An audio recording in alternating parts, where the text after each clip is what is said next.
کیا فائدے ہوئے؟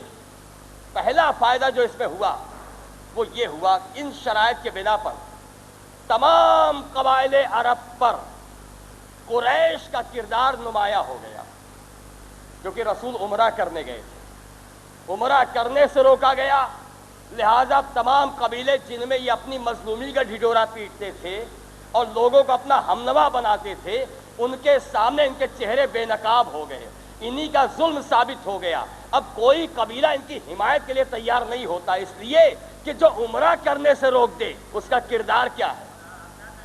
یہ صلح حدیبیہ کے فوائد ہیں جو سامنے آ رہے ہیں، تو سارے قبائل قریش کی طرف سے مڑتے چلے گئے۔ دوسرا فائدہ اس کا یہ ہوا کہ جو مسلمان مکہ میں تھے، اس صلح کے بعد اب قریش کسی مسلمان کے عمل پر اعتراض نہیں کر سکتے۔ جو گھروں میں چھپ کے عبادت کرتے تھے اب اعلان عبادت کرنے لگے، انہیں روکا نہیں جا سکتا۔ اس عبادت سے یہ ہوا کہ مکے میں رہنے والے تمام لوگوں کے سامنے عبادت ہو رہی ہے، اب وہ اسلام کو دیکھ رہے ہیں، اسلام کیا ہے۔ اب تک بت پرستی دیکھی تھی، اب توحید پرستی کا مشاہدہ ہو رہا، اور قریش کی یہی کوشش ہمیشہ رہی کہ رسول کی آواز کوئی نہ سنے۔ جادوگر کیوں کہا جاتا تھا؟ اسی لیے کہ رسول کا پیغام کوئی سنے ہی نہیں، لیکن اب وہ موقع ہاتھ سے چلا گیا۔ تیسرا فائدہ اس کا یہ ہوا کہ آنے جانے کا راستہ کھل گیا، مکے والا مدینہ اپنے عزیز سے ملنے آ سکتا ہے، مدینے والا مکہ اپنے عزیز سے ملنے جا سکتا ہے۔ اس آنے جانے میں اب لوگوں نے اسلام کے طرز حیات کو بھی دیکھا، مسلمانوں کا اٹھنا بیٹھنا دیکھا۔ جب یہ سب کچھ دیکھا تو مائل ہوتے رہے اسلام کی طرف۔ مقصد اسلام کیا ہے؟ دین خدا کا مقصد کیا ہے؟ اس کا مقصد یہ نہیں ہے کہ لوگوں کو قتل کر کے زبردستی کلمہ پڑھوایا جائے، مقصد یہ ہے کہ دلوں میں اسلام اتر جائے، اور دلوں میں اسلام تب اترے گا جب لوگ قریب آئیں گے۔ جنگ ہمیشہ نفرت پھیلاتی ہے، صلح ہمیشہ محبت کا پیغام دیتی ہے۔ اس کے بعد اگلا فائدہ اس کا یہ ہوا کہ جو لوگ آج یہ کہتے ہیں کہ اسلام تلوار کے زور پر پھیلا، ان کا جواب مل گیا کہ اسلام تلوار کے زور پر نہیں پھیلا، یہ امن و آشتی کا مذہب ہے، لڑائی جھگڑے کا مذہب نہیں ہے۔ صلوات پڑھے محمد والے محمد پر۔ اور اس کا ایک اور بہت اہم فائدہ ملا، وہ فائدہ یہ تھا کہ مکے کی نئی نسل جو اب پیدا ہو کے بالغ ہوئے تھے، سن شعور تک پہنچ رہے تھے، اب انہیں یہ دیکھنے کا موقع ملا کہ ہمارے آبا و اجداد کا مذہب کیا ہے اور اسلام کیا ہے، انہیں اچھی طرح سمجھنے کا موقع مل گیا۔ اور چھٹا فائدہ اس کا یہ ہوا کہ 10 سال کا معاہدہ ہو جانے کے سبب قریش پوری طریقے سے مطمئن ہو گئے، اب 10 سال جنگ نہیں ہوگی، لہذا جنگ کی کوئی تیاری بھی نہیں ہے، نہ اسلحے تیار کیے جا رہے ہیں، نہ اور جنگ کا کوئی منصوبہ بنایا جا رہا ہے۔ اور یہ چیز اس وقت کہ جب پیغمبر اسلام فتح مکہ کے لیے نکلے، یہ 10 سال کے یہ معاہدے ہی کا سبب تھا، اسی کا نتیجہ تھا کہ قریش اس حالت میں تھے ہی نہیں کہ رسول کے مقابلے آتے، غفلت میں رہ کر کے سب کچھ ختم کر چکے تھے۔ مسلمان ہمیشہ تیار رہا، جب بھی کوئی موقع پڑے جنگ کے لیے آمادہ رہا۔ یہ فوائد، ان فوائد کے ساتھ جو نتیجے برآمد ہوئے، نتیجے آپ کے سامنے پیش کر دوں۔ اس جنگ سے کیا، اس صلح سے کیا نتیجے آئے؟ اسلام کا نظریہ دنیا کے سامنے آیا کہ جب تک صلح کے امکانات پائے جائیں اس وقت تک جنگ نہیں کرنا، یہ اسلام کا اصول ہے۔ اسلام کبھی جنگ کے لیے آتا ہی نہیں، جب تک صلح ممکن ہے صلح کی جائے، جب صلح ناگزیر ہو جائے تب جنگ ہوگی۔ یہ ہے اسلام کے امن کا پیغام۔ دوسری چیز یہ اس کے تمام نتیجوں میں سے جو آئی وہ یہ کہ پیغمبر لوگوں کی رائے کا محتاج نہیں ہے، بلکہ وہ وحی الہی پہ عمل کرتا ہے۔ لہذا رہتی دنیا تک یہ ماننا پڑے گا کہ اسلام کبھی بھی لوگوں کی رائے، لوگوں کے مشورے کو جگہ نہیں دیتا، یا جو کچھ بھی ہے سیدھے اللہ کی بارگاہ سے آیا ہے۔ پیغمبر اسلام کسی کا مشورہ لینے کے لیے نہیں ہے، انہیں وہ کرنا جو اللہ کی طرف سے حکم ہوتا ہے۔ ہاں،